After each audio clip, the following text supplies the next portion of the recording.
Buenos días a todas. Mi nombre es Kate Kale Dipumarca, representando a Chile. Chile is located in southern South America. It is one of the longest and narrowest countries in the world.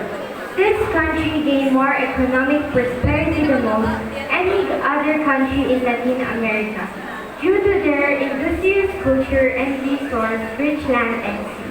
11% of the population belongs to indigenous ethnic groups.